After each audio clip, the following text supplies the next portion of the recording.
بسم اللہ الرحمن الرحیم۔ حضرت علقمہ فرماتے ہیں کہ جب میں شام گیا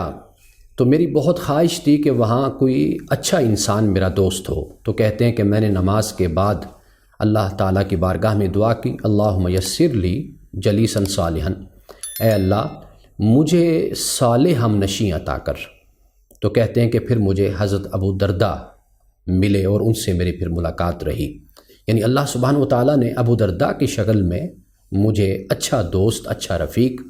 اور اچھا جلیس عطا کیا۔ حضرت عبداللہ ابن عمر رضی اللہ تعالی عنہما سے جب کوئی مسئلہ پوچھا جاتا، اگر وہ مسئلہ مشتبہ ہوتا یا مشکل ہوتا تو عبداللہ ابن مبارک پوچھنے والے سے کہتے سلو السعید بن المسیب، یعنی سعید بن المسیب سے پوچھو، فإنہ قد جالس الصالحین، اس لیے کہ اسے صالحین کی صحبت میسر رہی ہے، یعنی وہ نیکوکاروں کی صحبت میں بیٹھا ہے۔ عبداللہ ابن عمر صحابی ہیں اور سعید بن المسیب تابعی ہیں، لیکن عبداللہ ابن مبارک، عبداللہ ابن عمر اس لیے یہ فرماتے ہیں کہ سعید بن المسیب سے جا کر پوچھو، کیونکہ حضرت سعید بن المسیب محدث بھی تھے، فقیہ بھی تھے، اور وہ علم کی جستجو اور تلاش میں بھی رہتے تھے، اور مختلف صحابہ اور علماء اور فقیہ اور محدث کی صحبت کو اختیار بھی کرتے تھے۔ تو گویا کہ صحبت، مجلس اور محفل اگر یہ اچھے لوگوں کی اختیار کی جائے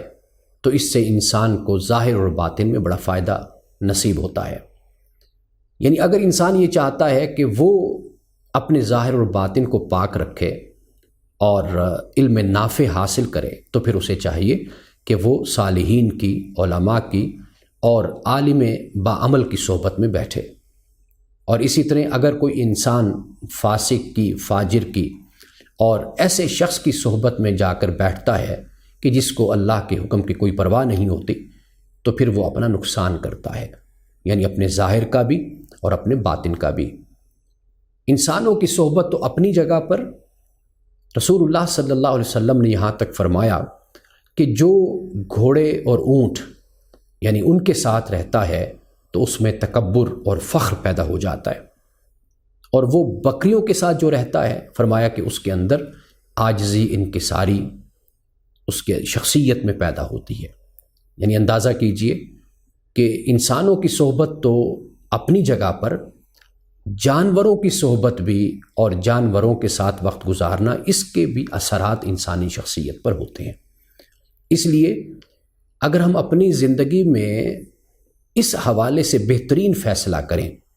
وہ فیصلہ کہ جو ہمارے تزکیہ نفس کا باعث بنے اور جس سے ہم اکتساب فیض کریں، تو ہم ہمیشہ اس معاملے میں ایسے لوگوں کو چنیں، ایسے لوگوں کا انتخاب کریں کہ جن کے پاس بیٹھ کر ہمیں روحانی طور پر، ایمانی طور پر اور علمی طور پر فائدہ ہو، اور ایسے لوگوں کی ہمیں صحبت سے، رفاقت سے اور مجلس سے بچنا چاہیے کہ جن لوگوں کے پاس بیٹھ کر ہمارے لیے اللہ سبحانہ و تعالیٰ کا حکم اور